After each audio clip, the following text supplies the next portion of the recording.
Hi sa mga taga-Aklan, ayan, sa mga Nostronatics worldwide. So, ito po ay regarding doon sa isang batang nalunod sa ilog sa Aklan. It's very wide river siya, no? Um, ang pangyayaring yun ay biglaan talaga na ako po ay kinuha ni Mayor Jury. So maraming salamat sa pagtitiwala niyo sa akin kasama ng mga media. Yun po ay isang araw lamang. So naggawa kami ng reading doon malapit sa may ilog. So doon ko nalaman, nung pagbukas ko ng mga baraha ay walang intensyon talaga maligo ang bata. So it's full accident po talaga ang nangyari. Umaasa po kami ng pamilya ng bata, lalo ng nanay at ng tatay, na makita yung bata kahit katawan lang. So, nung nag-reading ako doon, kailangan mag-alay ng mga magulang. So, hararo among hayat kabay no ni Durus punta ibalik maninyo ulimaw patuna rayang manok kabaylo ni kuya.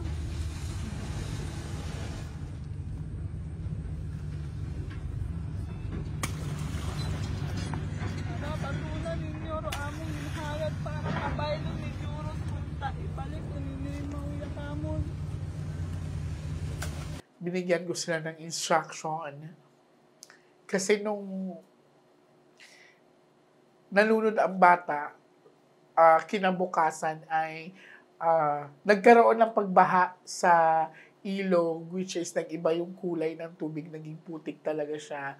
Tapos rumaragasa. So, ang taas ng chances na wala na talaga sa lugar or wala na doon sa malapit sa lugar ng ilog yung bata. Nakakalungkot isipin na hanggang ngayon ay hindi pa mahanap daw ang katawan ng bata or hindi pa talaga nakikita ang bata. Sa ngayon, nagdadasal kami, umaasa pa rin kami hanggang sa hindi nakikita ang bata, umaasa kaming buhay pa rin siya, no? Pero though may pinapakita na yung mga baraha na indication na wala na siya, pero naniniwala pa rin ako sa kapangyarihan ng dasal. And hindi po madali ang ginagawa namin together with the rescue team. Kasi even the divers are nahihirapan na talaga na malocate ang katawan ng bata dahil sa lawak po ng ilog. Ganun din naman kami lahat, ginagawa namin ang best namin para makatulong kami sa pamilya. At ito po ang nangyari sa reading namin.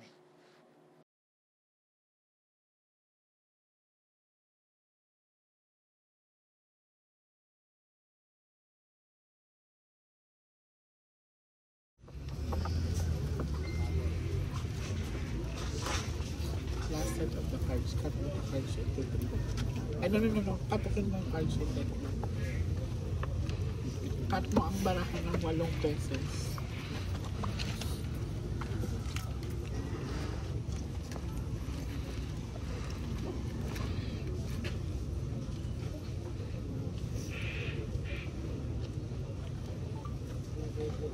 Hindi mo ba walo? Hindi mo ba napagalitan yung anak mo noong time na yun? Kasi ang sabi sa akin ay matampuhin anak mo. Mahilig mo yung solo lang. Kasi Tampuhin siya pero hindi siya napagalitan. Siya pa nagluto ng almusal namin. okay. So okay Nagpaalam siya. Okay kayo nung araw na yun. Oo, binigyan ko pa siya ng Napagalitan mo yun. Hindi pagsusun. Paano mo napagsabihan? Kasi ang sabi dito sa baraha, matampuhin yung anak mo. Nagulat ako kasi yun nga, baka napagalitan niyo. Kasi ang anak mo ay nagulat din ako, may suicidal thoughts sa anak mo. Sabihan ko siya naman, ba't masang ulo mga Bakit pa kailangan tumawid doon? Malayo. Hindi, yung parang ba't pa sila magpa-practice dito sa pulo. Kasi dati doon lang sila sa plaza nagpa-practice eh. Kasi malayo-layo na dito kasi doon kami sa Banga. Doon sa Mambo. Mas malapit doon sa plaza eh. I see. Parang malayo dito kung dito pa sila sa So, pinagsabihan mo ang anak mo, Kasi malayo. and then siya ang pumilit na umalis talaga. siguro nag-usap-usap kasi sila ng mga klase niya na dito sila So, kaya tinanong ko si ate kung okay ba sila nung time na yun. Kasi may emotions ka ng bata na maaaring may tampo din. Andun kasi ako sa point na parang baka niyaya na siya umuwi, parang ayaw pa niya, gusto pa niya magpalipas ng oras, ganyan. So, medyo pinagsabihan, hindi naman talaga totally siguro pinagalitan yung bata ni tatay, no? Parang pinagsabihan lang na bakit doon kasi malayo. Pero based kasi sa character ni, ano pangalan niya? Ni Joros, ay matampuhin kasi ang bata. Hindi mo siya pwede, pagsabihan kasi, idadamdamin niya. Yan, tapos, kung pagsasabihan mo, dadamin mo maaari, magkukulong siya. Kwarto, matuas niya yan, bago Hindi pa na siya lumabas. lalabas. So, confirm, medyo pinigilan ng ang tatay, ang bata, pero yung bata din talaga ang gusto. Saan yung unang bubuksan natin? Yan.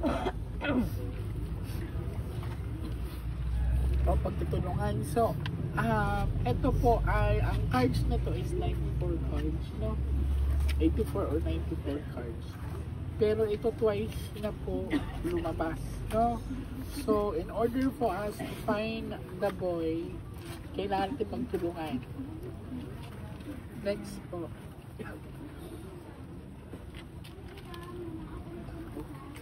Alam mo, ano nangyari sa ano?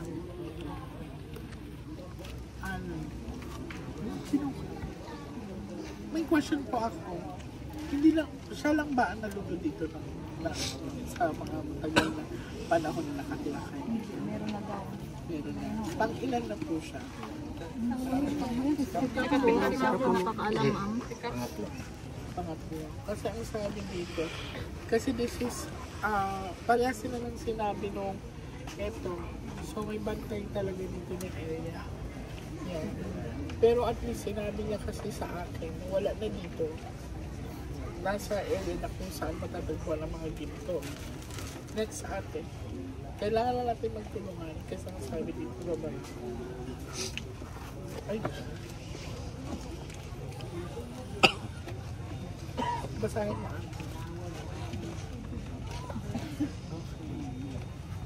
So, may pinakitang death card kasi and meron ding rebirth. So, 50-50 po tayo. Ang number niyan is number 13. Okay. Tingnan niyo po, oh.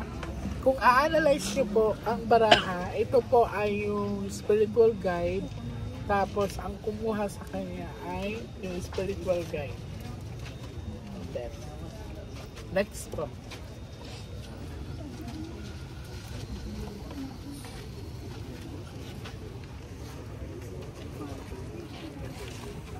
Next po.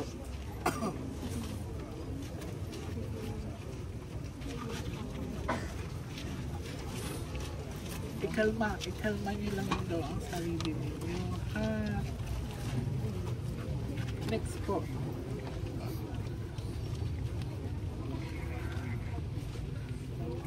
So, pinuha talaga yung anak. Basahin mo.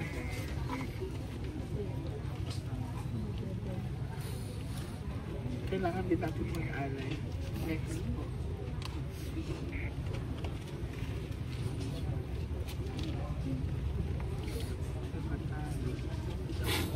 Next.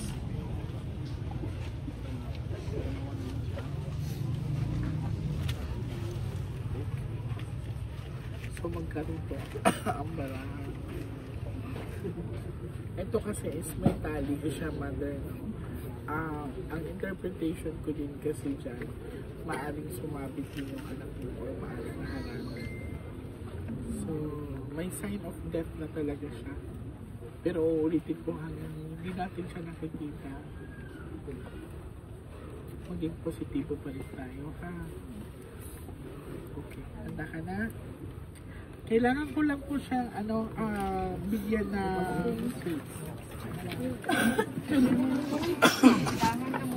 Dahil mo mga base mo.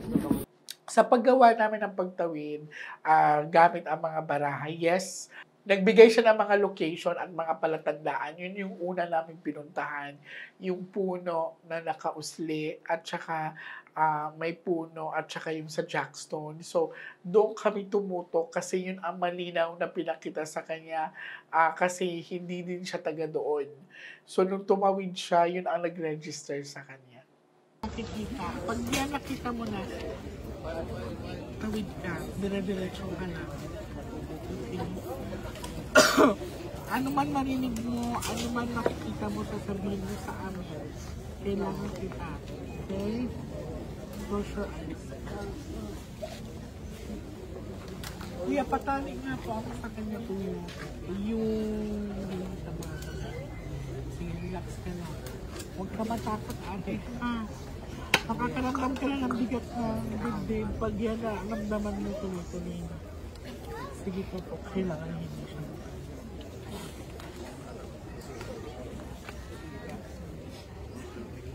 Relax ka muna, inhale, exhale ka muna ate. Kaano-ano mo siya, pamangkin mo na. Ready ka na?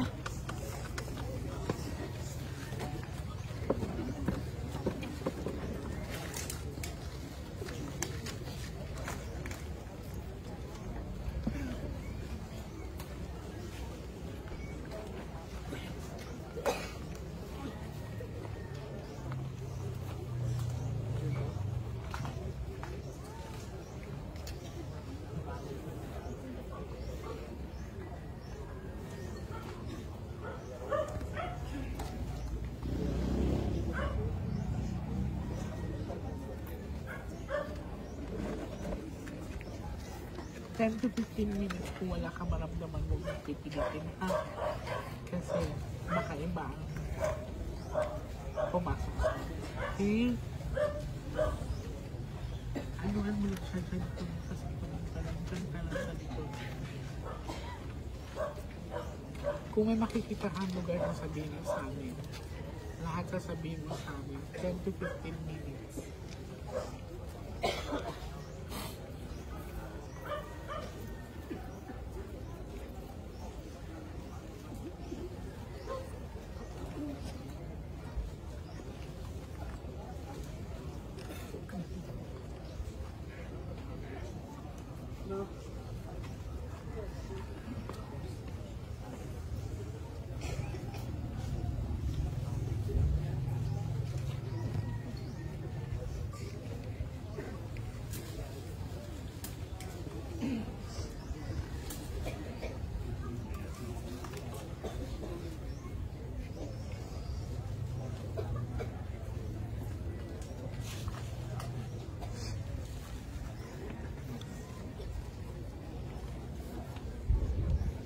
Nararamdaman ka na ba?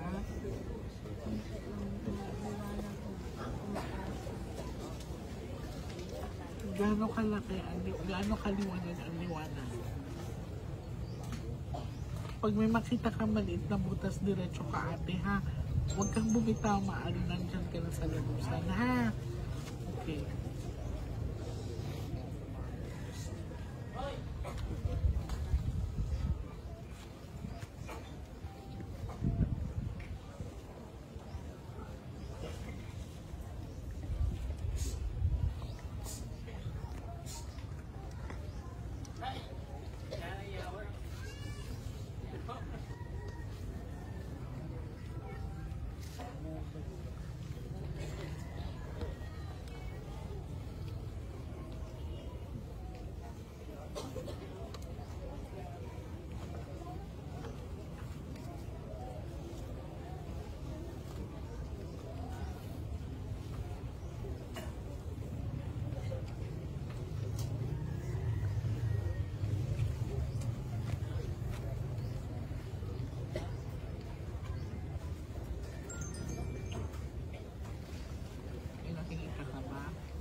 Diretso lang ha, magsabi ka ha. Nararamdaman mo yung mga kamay ko. Sige, sige na.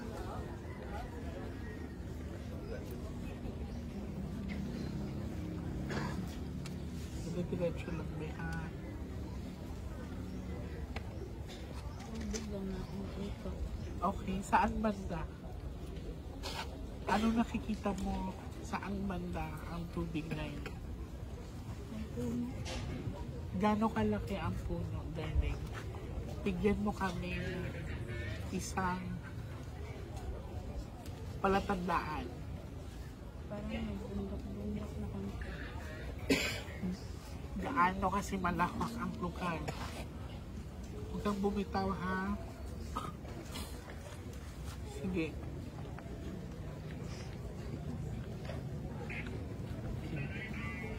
Lakad lang saan ka banda.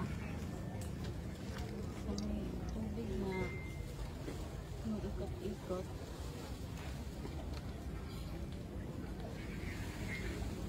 Pakiramdaman mo mabuti ang lugar. Pakiramdaman mo mabuti. Parang dalang pasigan. Maagos. Saan ka banda? Saan yung katwan niya?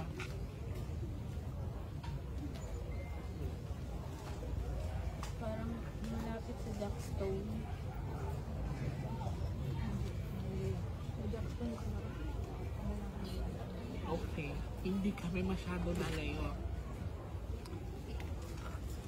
Pakiramdaman mo mabuti.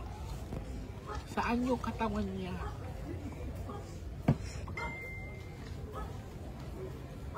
Nasaan siya? Maagos, parang busay. Okay.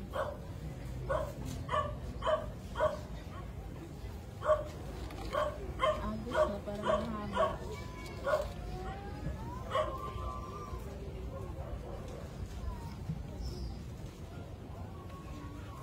Saan ka specific ngayon? Malapit sa wrist.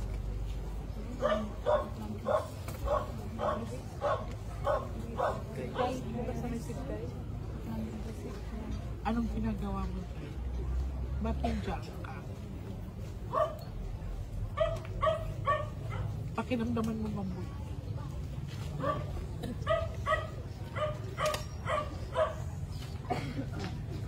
Malalim.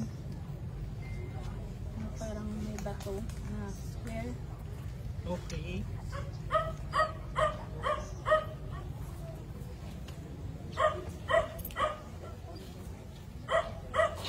Bigyan mo ko ng araw kung kailan mo ibibigay ang bata.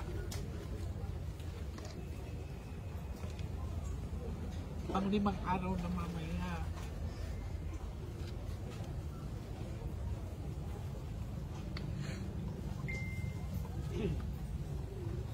Ibibigay mo ba siya sa amin? Mamaya, ngayon, bukas. Ngayon, Saan namin matatagpuan? Saan banda? magsigalang pasigan. Medyo tawiran, ma'am. May kahoy na medyo kalusubon.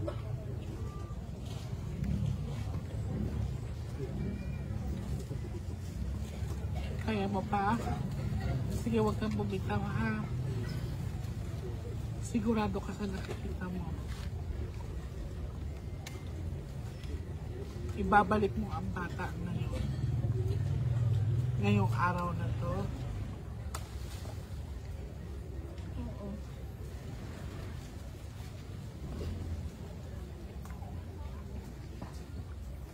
Kahoy din, naghahamon.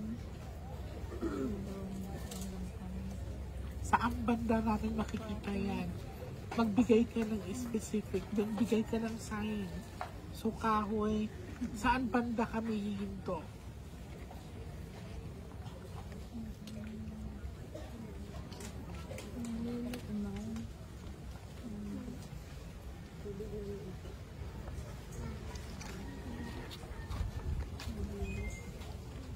Kaya mo pa, ate?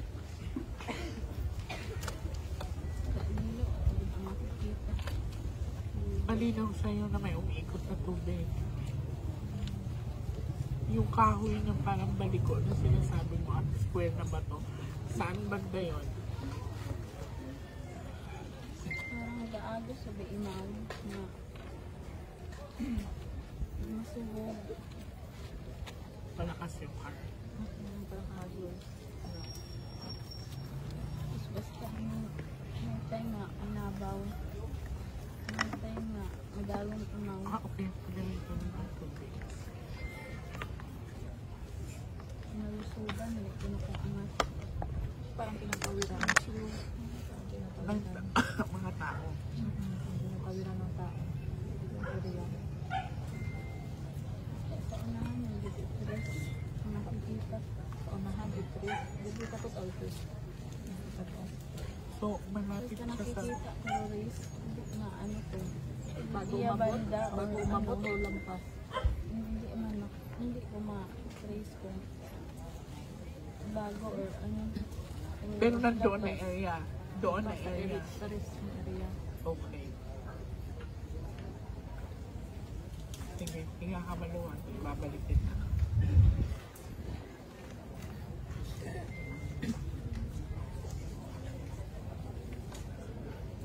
Hinga ka lang maluwan. Huwag ka muna ang luminat. Okay, pahinga kang tubig. Tubig na mainit.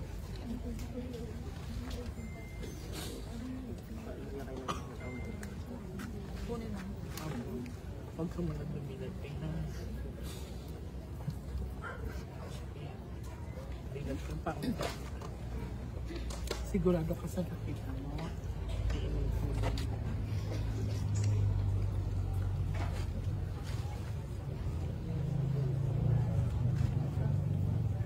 Okay. So, ganito ang gagawin natin. Pang ilang araw na ito? Pang 5. I-claim natin ang sinasabi na makikita ang bata ngayon. Pag hindi pa, pag 9 ka araw, 9th day, magpadugo kayo na mag-alay kayo ng kahit ang dugo ng ano. Okay? Maring kambing o sa baboy. Pero i-claim natin na makikita daw ngayong araw. So, may mga lugar na pinapakita. So, yung quarry, malapit lang ba yan sa... Dito sa dulo nito mga. Sa dulo na itong saan. Nagwari doon sa unang So, doon talaga tayo nagpo-focus. Nung napunta niyo po yung lugar na yun, may naramdaman po ba kayo doon? Of course, ang dami-dami ng tao, mahirap kasi mawawala ang concentration mo eh. Sa sobrang dami ng tao nakaantabay doon. Though may nakita kaming, may naamoy kaming hindi maganda pero hindi yun. May nakita lang kaming patay na hayop which is yung patay na aso na nandun din sa ilog. So, sa ngayon, buo pa rin naman ang pananampalataya namin na makita yung batang nawawala. As lang po namin ano po ba yung kumuha sa bata? Elemento po ba to? O... Based on the cards kasi, ang bata ay parang naging alay, no? So, sa ilog na yon, we feel or pinakita sa baraha ay may bantay. So, it's not really